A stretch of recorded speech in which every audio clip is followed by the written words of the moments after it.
Last week, the state assembly voted unanimously to close loopholes in the law guaranteeing equal pay for women, which Governor Cuomo has said he'll sign. The measure has already passed the Senate in January. So what does this bill entail, and how will it benefit women across New York State?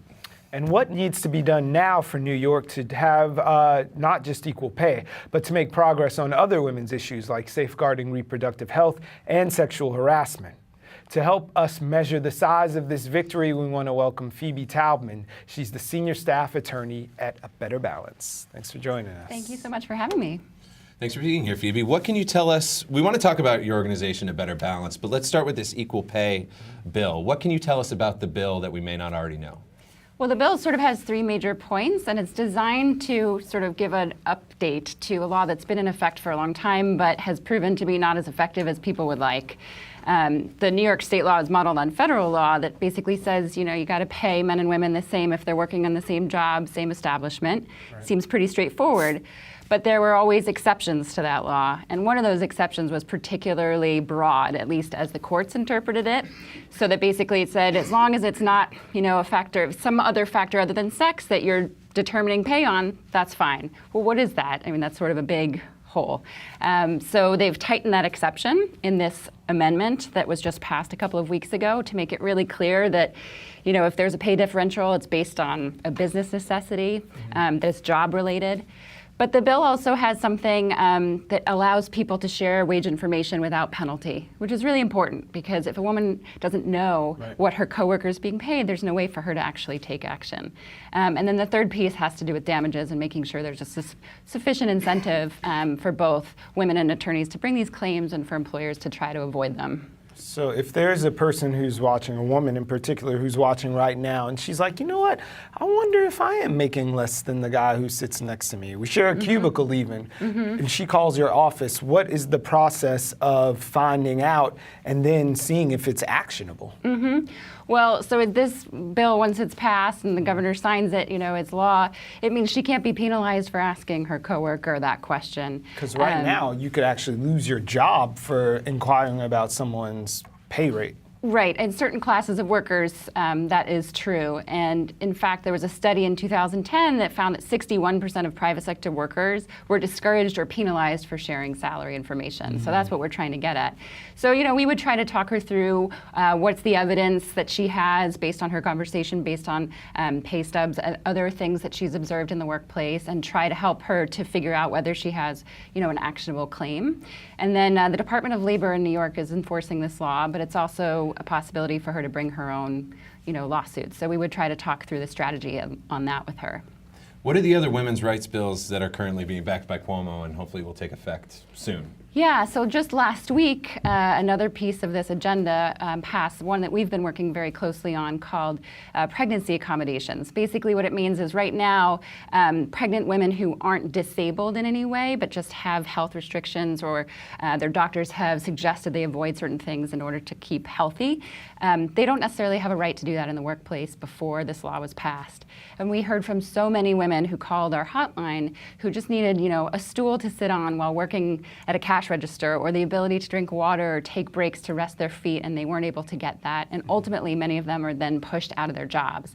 And that's really an equal pay issue because then that woman and her family don't have the wages that they need. And often those women find it hard then to get back into the workforce, especially once they have a young child. And so it can affect pay over a long stretch of time. Right. So that's another bill that's going to become law very soon. It's funny that at the core of this equal pay seems to be the issue, and there's so many bad things that can develop from just the basics of not being paid equally for the same work, whether it's the paternity or maternity issue.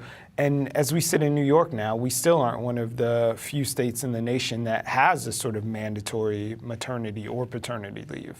Yeah, I mean, yesterday was Mother's Day, and so this issue was coming up a lot in the media. Yeah. We as a country are way behind the rest of the world in this regard. We have one federal law that requires unpaid leave, but it really only applies to about half or a little bit more than half of the workforce. So that's unpaid. In terms of paid leave, there are only 3 states that have actually passed laws to guarantee that, and we are not one of them. Although we've been working very hard in New York to get paid family leave, and we feel like we're in a good position to do that. We have an existing insurance scheme for temporary disabilities, and that exists and can be expanded fairly easily to cover care for a family member. So we have everything set up to go. We just need the political will to get it done. And getting back to the equal pay bill, how far does the bill go? I know it was stalled for a little while. What is the language that has been improved? And I guess how far does it go? Can you comment on it again? Yeah, I think it goes pretty far. I mean, there have been a lot of jurisdictions who are updating their laws because it's generally recognized that the simple sort of equal pay for equal work as written in the law hasn't been achieving the goal it was set out to achieve. So it goes further by, as I said, allowing workers to share information without penalty, by narrowing the exceptions employers use. So for example, under the law as it previously was, if an employer said, well, you know, we hired this guy and he used to be paid at this level up here, and you know, this woman that he was, you know, also against was being paid down here, and we hired him, and we just decided to pay him the higher amount because that's sort of where he was coming into our firm from. That's a factor other than sex under the old exception. Even though it's sort of like, well, why was he being paid more from the previous job, and investigating, is it job related? Is it a business necessity that we pay him more? So now the law is really sort of narrowing in and making it more, a little bit tighter, making the law tighter to help women. So looking at this law, does it have any teeth?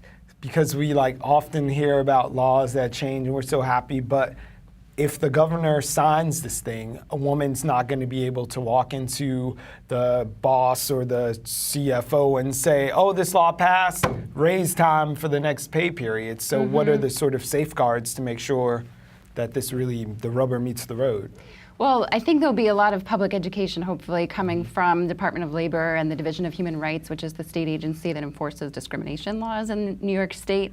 Our organization will certainly be doing a lot of that as well, and there are folks like us who have hotlines and other legal services to help women to figure out how to exercise their rights. I mean, a lot of these laws do require, you know, a process in order to enforce your rights. But some, even just by having the law, employers who have attorneys or who are sort of, you know, savvy will realize, okay, we should pay more attention to what our practices are so that we can be in compliance.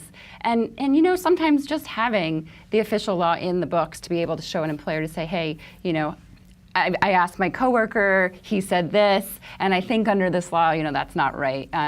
It can be very empowering just to have that to back you up when you go in for that conversation. How supportive do you find Governor Cuomo to be overall in terms of women's rights? Well, I think he, you know, really took a bold move in putting all of these issues together in the women's equality agenda and prioritizing them. That these are things that, you know, New York in some respects is quite far behind other states, and you know, you think of ourselves as a pretty progressive place, so I think that was really important.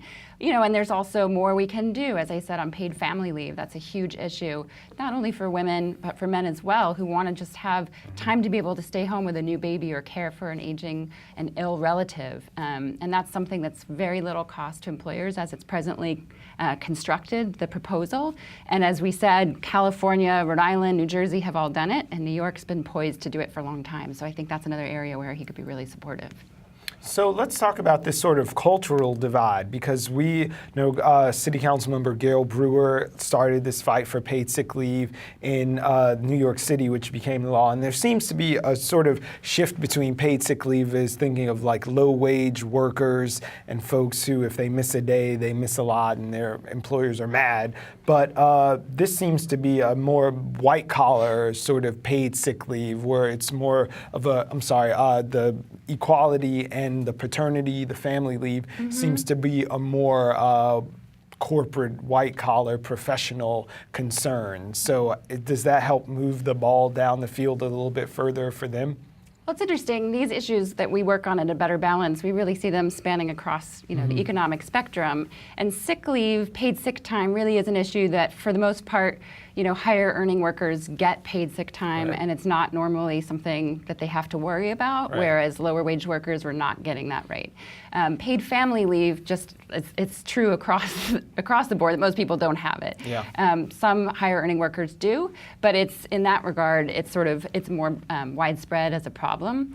But yeah, it's certainly, I think when we advocate for these issues, we try to help people understand how it impacts them. So sometimes in the paid sick leave campaign, if a person themselves has sick leave, we were pointing out, well, maybe the person serving you at the restaurant doesn't, and how will that impact you? Maybe the person on the subway next to you doesn't. Right. Whereas paid family leave, I think more and more people understand that because it may not be a guarantee for them, and they're spending time sort of squirreling away sick time and vacation days to be able to just stay home with a new baby. So what can you tell us more about A Better Balance? How were you founded, and what other issues do you kind of deal with on an everyday basis? Well, we were founded about 9 years ago. We're a group of advocates focused on work family, and so we do policy development of sick time was a major issue for us, paid family leave. We also do public education, so we try to educate people about what rights they do have, and especially as we get more laws through, that means more to educate people about and help them understand the rights that are available to them. And we have a free hotline. The number is 212-430-5982. And we answer people's questions about the law. We give them information. Sometimes we give them some advice, some strategic suggestions for, often people call us, they haven't been fired yet, but something smells fishy. Or they just have a question about their leave rights and they're not sure how to negotiate it with their employer and how to make the best case for themselves. So that's what we're there for. It sounds like you guys are really steeped in the law, but there has to be like a cultural component too. It's like the sort of lean in question for a moment, because I don't think that most people would think of themselves as bad guys because they're paying the guy more, but they say, oh, Bill's got a family or he's got responsibilities, but our society is shifted and a lot of women are the primary breadwinners now as well, and That's single absolutely moms. true. Absolutely true. There's, it's over 2/3 of women who are now or primary breadwinners in their family, and families are depending on women's income, and that's why all of these issues are sort of family wallet, pocketbook issues. Yeah. Because if a mother is pushed out of her job because she's pregnant and can't, and needs a lifting restriction, or because an employer has bias about a new mom not being sufficiently dedicated to the job, any of those things ultimately hit the family. So it's definitely, an issue of broader than, than it has often been portrayed in the media. And in terms of lean in, I think, a lot of the issues we work on, especially for lower wage workers, those are folks who don't necessarily have the bargaining power to actually lean in effectively. They lean in and they end up getting kicked out. So they need the law really to back them up when they go to have conversations with their boss. Right. And as to cultural issues, absolutely. This is, the law only can do so much. We need cultural change. And I think the more the public engages in this conversation, the more we talk about fathers' roles in families, and the more we sort of get out of the old sort of duality between mothers who are opting out or, leaning in. Yeah. That's really where our conversation needs to head. So you mentioned some bills that have passed, some bills have been stalled. Where's the next big fight? Where do you see your organization and women in general pushing for the next big bill? What's the next big bill that you want to get passed? Well, I would say in New York State, for us, it's paid family leave. As I mentioned, there's 3 other states who have done it. And certainly across the country, that would be fantastic too, because as I mentioned, we're one of really just, the stats sort of change year to year, but basically it's the United States and a couple of very small countries like Papua New Guinea, exactly. I happen to know that. Very good. You've been doing your homework. I think it's, when people hear that, it's pretty shocking. So I think paid family leave is probably the next big battle. Is it easier to push that on the state level or on the federal level? Right now, it's easier at the state level. I think anything at the federal level is a challenge right now. New York State, as I say, we have the infrastructure set up. It's really not that difficult to expand it for this purpose. Right now, pregnant women can take temporary disability insurance benefits when they're unable to work due to their either pregnancy-related disability or recovery from childbirth. Yeah. Now, that benefit level in New York has not been raised in over 25 years. Wow. So it's really pretty minimal. Yeah. Yeah. It means that if you're pregnant and you can't work because of it in California, you can get up, basically part of your wage up to over $1,100 per week at the max. Right. In New Jersey, it's $604 is the max per week. New York, it's $170 a week. $170? $170 capped. Why are we doing all this so piecemeal? The guy can make one swipe and just have this bundle. Why do women have to go and eke out every single right every few months when someone finally says yay or nay? It seems goofy. It does seem goofy. I mean, and there's all sorts of ideas I could give you as to why that is. Partly, as a culture, I think we don't really think of these problems as collective or shared problems. Yeah. As a culture, we're very much up by your bootstraps, independent, and say, okay, this is a problem for your family to work out on your own. Right. When in fact, these are things that have real impact on us all and on our economy. I mean, if we don't have women and men sharing the burden of taking care of families at home, I mean, the rest of us can't sort of operate the economy without that base of support and that sort of unrecognized work that's going on every day. Phoebe, excellent job. What can you tell us one more about how people can get involved at a better balance? Yeah, well, we have a website which we're updating, so stay tuned. But you can join us online. We have lots of ways for people to take action. We have petitions. We have, our hotline that folks can call for advice. We welcome people to share their stories. We found that a lot of the time when you need to motivate elected officials, a story from a constituent is the most powerful tool. So we welcome people to come join us, and the more the merrier. Well, governor, women, and everyone who cares about equality, they vote. So you guys should pay attention. Thanks for joining us, Phoebe. Thank you so much. Thank you, Phoebe.